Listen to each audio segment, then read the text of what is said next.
Hey, welcome back. Today, Rachel and I are back to discuss gut health and hormones and the connection between the two. And I hope you'll get some enlightening information that'll help you understand better what the relationship between the two are. So, kick us off, Rachel. We had a great conversation before we got started today. Let's talk a little bit about why gut health matters related to hormones.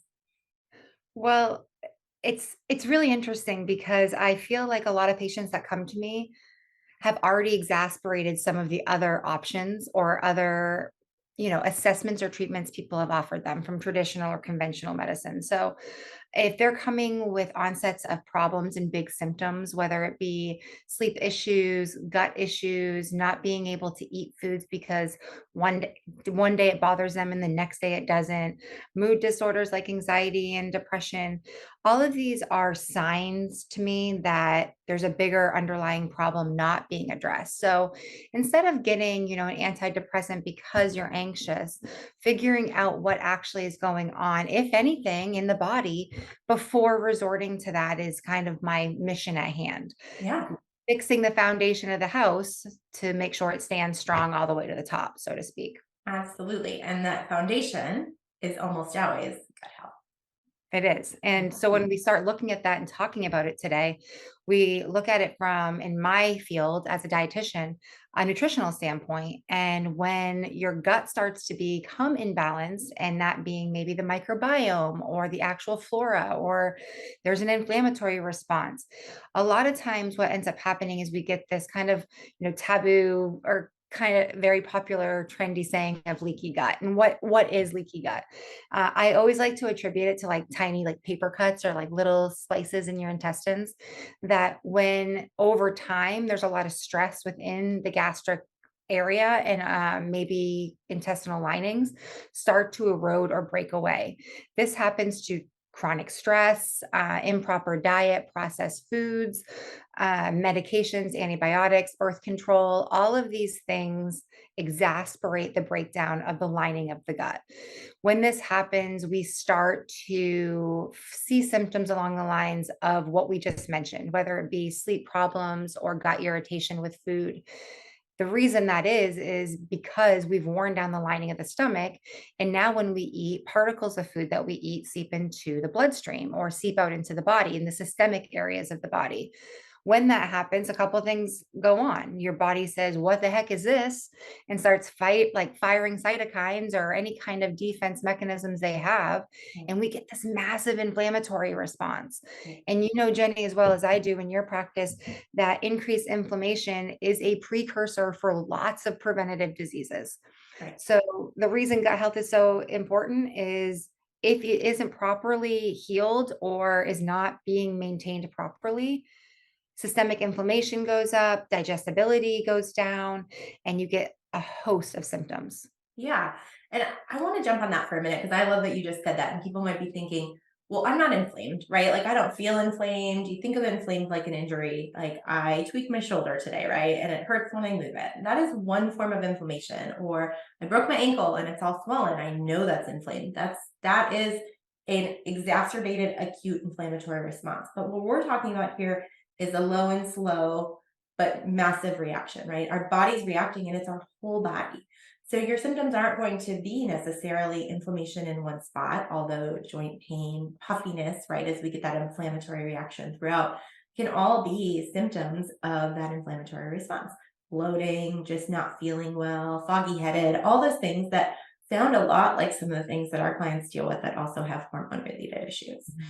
So I think, if that didn't necessarily bridge the gap for you, hopefully that helps you to start thinking it's not just a pill for my acid reflux or, avoiding this certain food because it seems to inflame me, but like getting to the root cause of why and how that downstream might be affecting the rest of your body as well. Well, and hormone imbalance is definitely a symptom of what's occurring here, right? Yeah. If you think about what the job of the gut is, one specific thing that the gut does is it is supposed to be absorbing the proper nutrients to support hormone release and hormone function.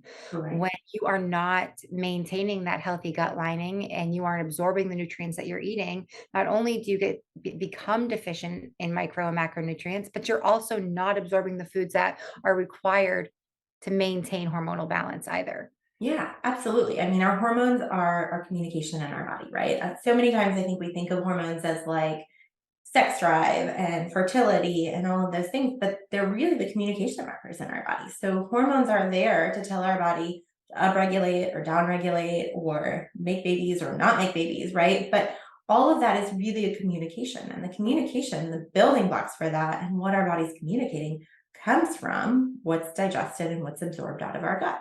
Or what's leaking through our gut and then creates this inflammatory response, and all of our communication goes down that pathway as opposed to other pathways that we might need to function and thrive and feel good every day. Exactly. Almost 9 times out of 10, if somebody comes to me and says that they are having issues eating certain foods because of symptoms of gas or bloating or indigestion or acid reflux, this is what triggered it to me, Jenny, when you were Yeah. saying acid reflux. I was like, yes, that's a symptom. Is they also are associated or accompanied with anxiety or depression or fatigue or mental fog. There's a Yeah. direct correlation of impact when the gut's not functioning on your mental health. That's because of the gut brain axis. The gut brain axis is basically the highway from the brain to the gut that we move serotonin that's created in the gut. It's your happy hormone. Doesn't get created very easily when you don't have a proper environment for that to happen in. Yeah. But if serotonin's not being secreted to the brain, a lot of transitions of hormones, whether it be estrogen to testosterone or estrogen itself, or the balance of those ratios, are altered because they're not being carried properly to the brain. Along with that, when all of those hormones or all of those other good feeling hormones are traveling to the brain, also inflammatory responses are attached to them. So you start to think that, yes, I have inflammation because I have leaky gut. That makes sense. But imagining the cytokines, the AKA inflammation, hitching a ride on those hormones up your gut brain axis to your brain, Yeah. creating an inflammatory response Yeah. neurologically, creating the anxiety and depression. So it's all very interrelated. Yeah. Yeah. And I love that you brought that example up because one of my most recent clients that finished our program said to me, I came into this program because I was bloated, because I was having gut issues, because I wanted to be able to go out and enjoy the foods that I was having with my friends. And she's young, she's like, I want to be able to go out and have a social life. But I had no idea that I would be able to impact my anxiety that I've had for years, my panic attacks I've had for years. I didn't even mention that to you at the beginning because it was so disrelated to me. And yet here we are 6 weeks in, and I have none of those issues anymore, right? And so I think that's just a real life example of somebody who went through the process of fixing the gut and had a massive, massive impact on their hormones that impacted that gut brain axis and the inflammatory reaction in the brain. Well, and sometimes when people come, there is this big change they have to make in their diet, whether it be a big elimination diet, that we are removing certain food groups and that we are really allowing the gut to rest during this time and repair really is the mission. And then there's sometimes that we can ease into it. And I've done it both ways and it's been successful. It depends on the severity of the patient, Yeah. but there are things in our diets that really intensify and exacerbate gut issues, and that being processed sugars, processed foods, alcohols, excessive caffeine, antibiotics. Some things in moderation are okay, of course. But when you hit a certain point of being unstable in the gut, a lot of times a little bit goes a long way. And Right. what I mean by that is one day you might be able to eat a certain food group, whether it be tomato sauce or bread or soda or sweets, and have it not bother you. And then you eat it the next time and it is debilitatingly painful. That is a sign that there is malfunction happening in the gut lining. Absolutely. And I've had so many people, right, who have said exactly that. Like, I can't pinpoint a certain thing because some things bother me and some things don't. And one day they didn't, and the next day they did. And so I think that's so important to reiterate that that is a gut health issue and a reason to meet with you or I to work through that process to figure out what is this? Because most likely it's impacting down the line into your hormones, into that brain fog, into all those other symptoms that you wouldn't even associate with the gut health as well. Well, and then once you repair the gut lining, then a lot of times those foods that once were very triggering Right. become enjoyed again. They're able to enjoy the foods again that they once did. I love that you just said that because I think one of the things about working with us that maybe sets us apart is nothing's off limits for good, right? Mhm. We want you to enjoy life.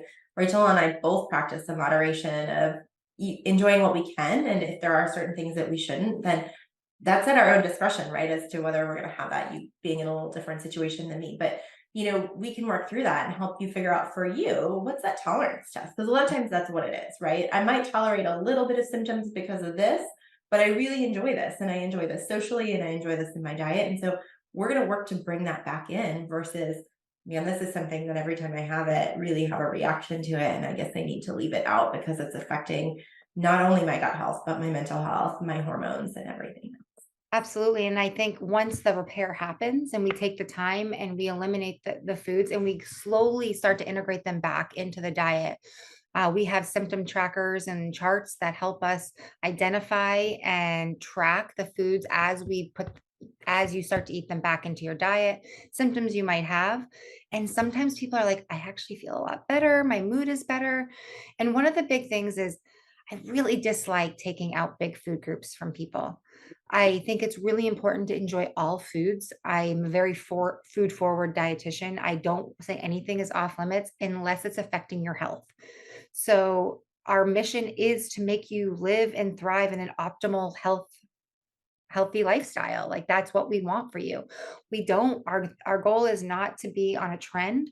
Our goal is not to be in a fad diet or put you on a fad diet. Our goal is to repair whatever it is you're coming to be seen for. Absolutely.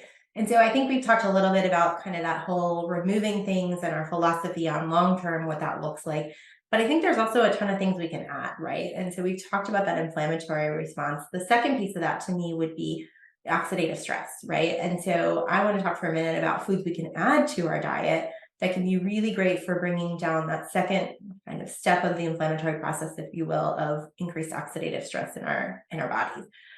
So you being a dietitian, I feel like you probably can speak to this so in depth. There's a few foods I would say are super important that I like all of my clients to include in their diet. And again, moving towards what can we have and having a robust diet as opposed to focusing on maybe what we're taking out, even during that phase of elimination. Green leafy vegetables and really eating the rainbow. But I think leafy greens have a huge impact on hormones and gut health and can be really great for oxidation as well as berries. I think those are two that if I can get all of my clients to incorporate all of those in addition to whatever else they're eating, those would be two that are at the top of my list. What about you? I love those and super important. So one thing that I push a lot for women outside of macronutrients is fiber. So fiber is like the toothbrush for your intestinal lining, right? So a little bit can go a long way with somebody with some GI distress. So we ease into this, but you already said eating the rainbow. The more color you get means that you get more microbiome entering the gut for repair. So every color vegetable you eat, every color fruit, every color like grain that's high fiber, those are all different microbiomes or gut bugs, so to speak, that enter the GI system to consume anything bad or not worthy of being there. They also have a job of repairing the gut. So green leafy vegetables and berries, those are all really good high fiber vegetables, and including things like brown lentils and beans and any kind of good fruits and vegetables. Now, during the elimination diet, you will see some of these things removed for gut rest. But as we start to reintroduce stuff, you're going to have a very fiber forward as well as lean protein to help repair a lot of the intestinal linings as well as collagen to help kind of seal everything up, so to speak, if that makes sense. Yep, I love that. And I just want to highlight something you said because you had talked about how not everybody tolerates fiber, and I agree. And you don't certainly want to go from no fiber to 25 grams a day. But fiber is something we're super passionate about all the way around here from a function standpoint in our practice because it can impact, constipation, which can be such an impact for pelvic floor. And our pelvic floor therapist could probably have her own soapbox about fiber. From our kids' standpoint, I think it's so important for gut health and for overall function and keeping them full and filling their bodies with all the right things. And leaky gut is such an issue for a lot of our kids who have developmental issues as well. And then from a women's health perspective, all the things we just talked about and improving that leaky gut, improving the hormones, improving the flow of everything, which is so critical to getting those toxins out of the body from my perspective as a functional medicine clinician as well, is so important. But if you're looking at us saying, I don't tolerate that stuff, or beans always don't agree with me, that's another indication you need to work with us, right? That is Absolutely. so Couldn't agree huge. more. There's something going on in your body that we need to fix. We should all be able to eat whole foods, plant or animal, whatever we choose to consume, it's absolutely up to you. But having enough protein and enough fiber, we should all be able to consume whole foods comfortably. Yeah, So if that is not you and that's not the case for you, there is something going on that needs to be addressed. And if it's not GI based, but you are suffering from anxiety or chronic fatigue or skin issues, like skin is a huge thing that will be a symptom that pops up with any kind of instability in the gut. Keep an eye on that. And if you have these symptoms, we are here. We thrive in this area in this area. We specialize in this area and we're here to help. awesome. I love that. So if this sounds good to you, you want to know more, good thing is Rachel and I work with clients both here locally in Florida as well as throughout the world. So you can connect with us online, find us on our website, learn more, and there'll be more in the show notes. Until next time. Thank you.